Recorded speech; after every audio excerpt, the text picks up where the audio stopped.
안녕하세요. 오늘 여러분과 함께 깊이 이야기 나눌 주제는 바로 정보 시스템 상주 감리입니다.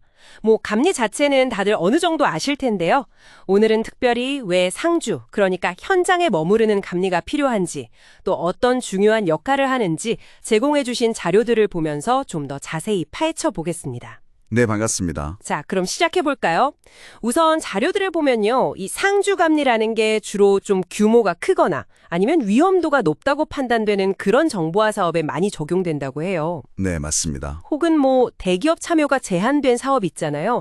중소기업이 주관하는 그런 대형 공공 프로젝트에도 들어가는 경우가 많고요. 네, 그렇죠. 아무래도 그런 사업들이 관리 부담이 더 크니까요. 근데 왜 그냥 감리가 아니라 굳이 상주까지 해야 할까요? 그 점이 좀 궁금하더라고요. 바로 그 상주한다는 점이 핵심인데요. 단순히 이렇게 사무실에 앉아서 서류만 검토하는 게 아니고요. 프로젝트 현장에 말 그대로 상주하면서 실시간으로 상황을 보고 또 대응하고 지원하는 역할이거든요. 실시간 대응이요? 네, 자료들에서도 공통적으로 나오는 이야기인데 이게 단순한 관리나 감독을 훨씬 넘어서는 개념이에요. 프로젝트 진행 중에 생길 수 있는 여러 문제들을 현장에서 바로바로 잡아서 성공 가능성 자체를 높이는 거죠. 뭐랄까 일종의 내장된 위기관리 시스템이라고 할까요? 오, 내장된 위기관리 시스템이라 표현이 재밌네요. 그럼 구체적으로 상주감리원이 현장에서 어떤 활동들을 하나요? 자료에 보니까 사업 수행 계획서 점검, WBS 검토, 개발 방법론 확인 이런 것들이 있던데요. 네, 그런 계획 단계의 점검이 사실 굉장히 중요합니다.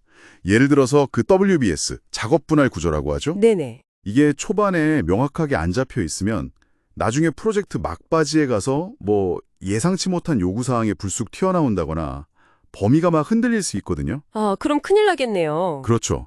그러니까 상주감리원은 이런 초기 단계에 좀 모호한 부분들 있잖아요.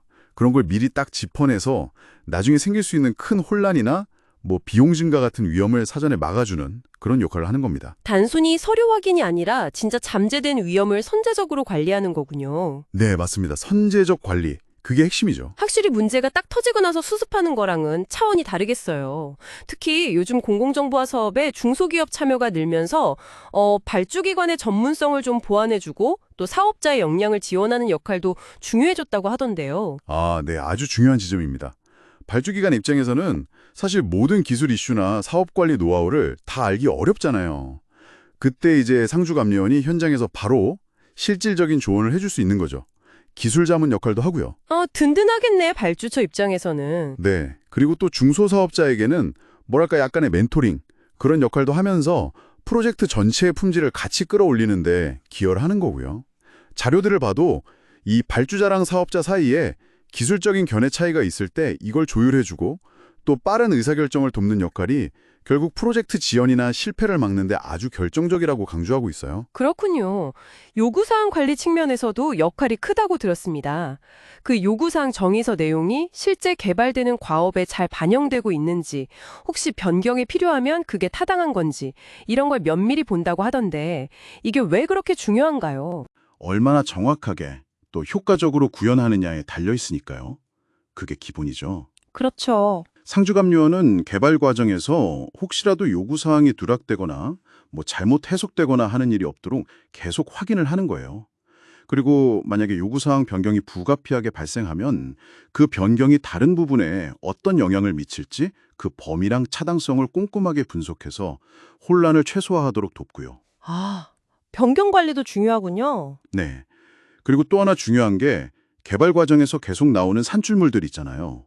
설계서라든지 테스트 결과서라든지 이런 산출물의 품질을 실시간으로 검토하고 또 법적인 기준이나 기술 표준 같은 걸 잘 지키고 있는지도 상시적으로 확인하는 거죠. 실시간으로요? 네. 시스템의 기능성, 신뢰성, 사용성, 효율성, 안전성 이런 다양한 품질 속성들을 계속 점검해서 최종 결과물의 완성도를 높이는데 아주 필수적인 역할입니다. 단순히 결과만 보는 게 아니라 정말 과정 전체의 품질을 책임지는 거네요. 듣다 보니까 상주감리원의 역할이 정말 광범위하고 중요하게 느껴지는데요. 근데 혹시 이렇게 좀 밀착해서 관리하면 현장에서는 좀 부담스러워하거나 소통에 어려움 같은 건 없을까요? 그럴 수 있죠. 충분히 그럴 수 있습니다. 그래서 사실 여러 자료들에서 공통적으로 지적하는 게 상주감리원에게 기술적인 전문성만큼이나 중요한 역량이 바로 소통 능력과 중재 능력이라는 거예요. 아, 소통과 중재요. 네, 단순히 막 지적하고 감시하는 사람이 아니라 현장에서 발생하는 문제들을 같이 고민하고 해결하는 파트너로서 또 발주자랑 사업자 사이를 잇는 원활한 소통 창구로서 기능해야 한다는 거죠. 이런 어떤 신뢰관계를 잘 구축하는 게 성공적인 상주감리를 위한 필수 조건이라고 할 수 있습니다. 그렇군요. 결국 정보 시스템 상주감리라는 건 단순한 감시자가 아니라 프로젝트 성공을 위한 아주 적극적인 조력자, 또 위험 관리자, 그리고 품질 관리자다. 이렇게 정리할 수 있겠네요. 특히 대규모나 고위험 프로젝트의 성공률을 높이는 데는 정말 필수적인 제도 같고요. 네, 정확히 보셨습니다. 상주감리가 제공하는 이런 실시간 현장 지원의 가치는 이제 분명히 보입니다. 여기서 우리가 한 걸음 더 나아가서 생각해 볼 질문이 하나 있는 것 같아요. 어떤 질문이죠? 앞으로 프로젝트 환경은 점점 더 복잡해지고 또 뭐 AI 같은 새로운 기술들이 계속 도입될 거잖아요. 이런 미래에는 과연 감리의 형태가 어떻게 진화해야 할까 하는 점입니다.